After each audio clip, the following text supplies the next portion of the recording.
શરૂ થયે માત્ર ગણતરીના દિવસો થયા છે અને એમાં જ આવી ઘટનાઓ બની રહી છે।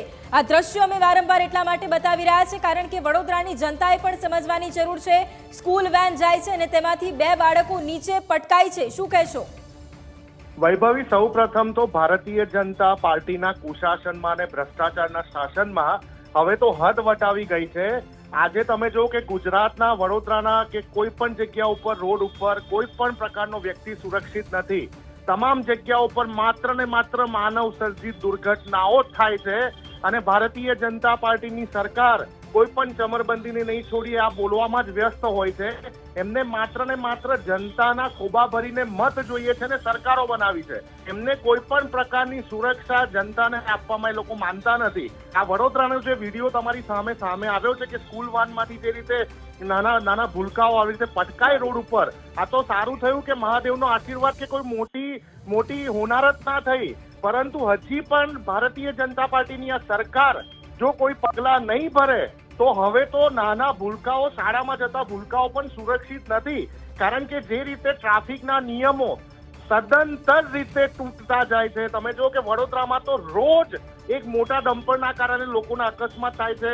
નાના વ્યક્તિઓ, નાની ઉંમરના વ્યક્તિઓના પણ મોત નિપજતા હોય છે। તો પણ જો વડોદરાની પોલીસ અથવા ગુજરાત સરકાર એના જે બનાવેલા નિયમો છે એનું પાલન કરવામાં નિષ્ફળ નીવડે છે। આજે જો કે માતા પિતાની માટે તો એક એવો રસ્તો છે કે ભાઈ એમને મજબૂરીમાં આ સ્કૂલ વાનનો ઉપયોગ કરવો પડે છે। કારણ કે જે પ્રાઇવેટાઇઝેશન થઈ ગયું છે ગુજરાતમાં, આજે ગુજરાતની શાળાઓ, એક જમાનો હતો જ્યારે કોઈ પણ સ્કૂલ પોતાની બસ સિવાય કોઈ સર્વિસ અલાઉ નથી કરતી, પણ આજે તમે જો કે પ્રાઇવેટ સ્કૂલો પાસે પોતાની બસ નથી। એટલે સરકાર પ્રાઇવેટ સ્કૂલોને સાથ સરકાર આપીને હાથે કરીને આવી વેન જે કોઈ પણ પ્રકારે રોડ વર્ધી માટે સક્ષમ નથી હોતી। તમે જુઓ કે હું કોઈ વેનના ચાલકોનો વાંક નથી કાઢતો, પરંતુ જે સ્ટાઇલથી આ વેનને ચલાવવામાં આવે છે, એમની સ્પીડ તમે જુઓ, એની અંદરની વ્યવસ્થા તમે જુઓ, જે રીતે બાળકોને અંદર ઘેટા બકરાની જેમ ભરી દેવામાં આવે છે, સુરક્ષાની કોઈ પણ પ્રકારની ફેસિલિટી નથી હોતી, તો ગુજરાત સરકાર કરી શું રહી છે? કોઈ મોટી હોનારત થાય, મોરબી જેવી કાં તો વડોદરા બોટકાન જેવી, રાજકોટ જેવી કોઈ દુર્ઘટના થાય એની રાહ જોઈ રહી છે ગુજરાત સરકાર। હવે તો શરમ આવી જોઈએ સરકારને કે જો 2 બાળકો જે રીતે પટકાય, અને એ પણ સોસાયટીનો રોડ હતો। તમે સમજો વૈભવી કે હજી આ કોઈ મોટા રોડ ઉપર કે રાજમાર્ગ ઉપર આ ઘટના થઈ હોત અને પાછળથી કોઈ મોટું વાહન ચડી ગયું હોત તો કેટલી મોટી દુર્ઘટના હતી। આ ગુજરાત સરકાર પોતાના જ બનાવેલા નિયમોનું પાલન ના કરાવી શકતી હોય તો આ સરકાર બિલકુલ સક્ષમ નથી। નિશાંતભાઈ, મારો સવાલ એ પણ છે કે શાળાઓ હજી હમણાં જ શરૂ થઈ છે, નવું શૈક્ષણિક સત્ર હજી હમણાં જ શરૂ થયું છે। શું તમારા દ્વારા કે કોંગ્રેસ દ્વારા શરૂઆતમાં કોઈ રજૂઆત કરવામાં આવી હતી શાળાઓમાં કે પછી આરટીઓ કચેરીમાં, કોઈ પણ જગ્યાએ, કલેક્ટર કચેરી ખાતે?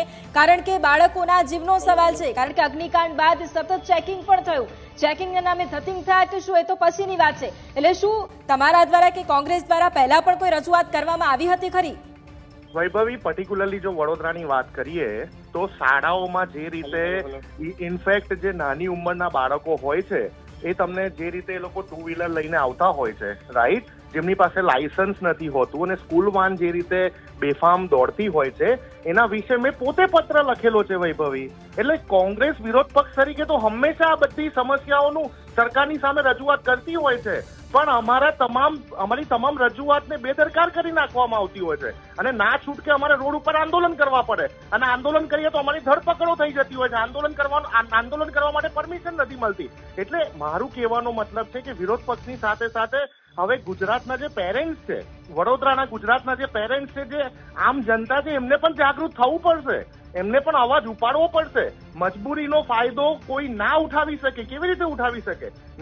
ના વેનના સંચાલકો ઉઠાવી શકે, ના શાળાઓ ઉઠાવી શકે। સૌથી મોટું કલ્પ્રિત જો આ ઘટના જે આજે થઈ, 2 બાળકો વાનની બહાર પટકાયા, એમાં સૌથી મોટું કલ્પ્રિટ શાળા પોતે અને સરકાર પોતે। કેમ શાળા? કારણ કે શાળા ટ્રાન્સપોર્ટેશન આપવામાં નિષ્ફળ નીવડે છે। હકીકતમાં તો શાળાએ આપવાનું થાય ને, નિયમો પ્રમાણે ટ્રાન્સપોર્ટેશન ઘરેથી શાળા સુધી અને શાળાથી ઘરે સુધીની એ ટ્રાન્સપોર્ટેશનની ફેસિલિટી કોને આપવાની હોય? સ્કૂલના સંચાલકોએ આપવાની હોય, નથી આપતા અને સરકાર એના પર લાલ કરી નથી શકતી। તમે જુઓ કે વારંવાર આરટી માટે પણ અમે લોકો રજૂઆત કરતા હોય, લડત કરતા હોય, રાઇટ ટુ એજ્યુકેશન પ્રમાણે જે ફી સ્ટ્રક્ચર છે એ પણ નેવે મુકાઈ જતું હોય, એટલે અણઘડ વહીવટ થઈ ગયો છે અત્યારે. બહુમતીના જોડે ને તાનાશાહીના જોડે તમામ ક્ષેત્રે અણઘડ વહીવટ અને માત્ર ભ્રષ્ટાચાર અને કટકી ચાલે છે. બિલકુલ. નિશાંતભાઈ, હવે તમે જેમ આગળ વાત કરી કે તમે પોતે પત્ર લખ્યો હતો, તમે પોતે રજૂઆત કરી હતી, પણ હવે વડોદરા જે કોર્પોરેટર્સ છે ભારતીય જનતા પાર્ટીના, તેમની સાથે પણ કોઈ જ પ્રકારની વાત નથી થઈ રહી.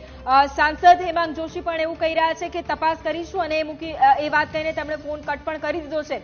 હવે એક વિરોધ પક્ષ તરીકે તમે શું કરશો આગળ? કારણ કે જાગૃત થવાની પણ જરૂર છે, એટલા માટે સત્તાધારી પક્ષને પણ ઘણી વખત જાગૃત કરવાની જરૂર પડતી હોય છે આવી ઘટના પછી. એક વિરોધ પક્ષ તરીકે હવે તમે શું કરશો આ ઘટના પછી? બિલકુલ વૈભવી, વડોદરાની જે આજની ઘટના છે એ એલાર્મિંગ સિચ્યુએશન છે. વિરોધ પક્ષનું કામ માત્ર વિરોધ કરવાનું નથી હોતું. વિરોધ પક્ષનું કામ એક જવાબદાર વિરોધ પક્ષ તરીકે સરકારની આંખો ખોલવાનું હોય છે. અને જે વેનની દુર્ઘટના આજે 2 બાળકોનું જે ભૂલકાઓનું આપણને જોવા મળ્યું, એને લઈને અમે આગામી સમયમાં વડોદરામાં જે પણ ઓથોરિટીની સામે અમારે રજૂઆત કરવાની હશે ને ગુજરાત સરકારને પણ અમારે જે પણ રજૂઆત કરવાની હશે, એવું પણ પોસિબલ થાય કે અમારા અમિત ચાવડા સાહેબ, વિરોધ પક્ષના જે અમારા નેતા છે વિધાનસભાના, એ વિધાનસભામાં પણ આ મુદ્દો ઉપાડી શકે છે. પરંતુ આ તમામ પ્રકારની રજૂઆતોને દુર્ઘટના જોયા પછી પણ જો ભારતીય જનતા પાર્ટીના શાસકો અરે વૈભવી, કરવાનું કેટલું છે? ખાલી તમે જે નિયમો બનાવ્યા છે એનું પાલન જ કરાવવાનું છે ને. એમાં ક્યાં રોકેટ સાયન્સ ને સેટેલાઇટ સાયન્સ આવે છે વચ્ચે? સરકારે ખાલી નિયમોનું પાલન જ કરાવવાનું છે. પર્ટિક્યુલરલી વડોદરા અને ગુજરાતમાં જુઓ કે આજે રોંગ સાઈડ જતા વ્હીકલો, ડમ્પર જે રીતે સ્કૂલના બાળકો ઉપર ડમ્પર ચડી જતા હોય છે, એક ઘટના નથી, અસંખ્ય ઘટના છે. આ રોડ સેફટીના જે કાયદા અને રોડ સેફટીના નામે સાપ્તાહિક જે કરે છે ગુજરાત સરકાર, કરોડો રૂપિયા એડવર્ટાઇઝમેન્ટમાં, માર્કેટિંગમાં ફૂંકી મારે છે, પણ એ ગ્રાઉન્ડ રિયાલિટી કેમ નથી દેખાતી આપણને? કેમ આજે વારંવાર આવી ઘટનાઓ આપણને જોવા મળે છે? આ ભૂલકાઓનો શું વાંક હતો? શું એમને ખબર હતી કે આ રીતે એ લોકો પટકાવવાના છે? એમના પેરેન્ટ્સનો શું વાંક હતો? એમના પેરેન્ટ્સ, મા બાપ, આજે મોંઘવારીના સમયમાં બંને મા બાપને કામ ધંધે, નોકરી, વ્યાપારે જવું પડતું હોય છે, તો એ લોકો સહારો ટ્રાન્સપોર્ટેશનનો કોનો લેશે? જ્યારે શાળાઓ સક્ષમ નથી પોતાની બસની સુવિધા આપવા માટે, ત્યારે વેનનો સહારો લે છે. પણ વેનના સંચાલકો કે માલિકો સરકારના નિયમોનું પાલન કરે છે કે નહીં, એ તો ટ્રાફિક પોલીસ અને ગુજરાત સરકારનું છે કામ. વિરોધ પક્ષ તો એમાં અવેરનેસ લાવી શકે છે રોડ ઉપર ઉતરીને. બિલકુલ નિશાંતભાઈ, અમારી સાથે આપ જોડાયા, આપનો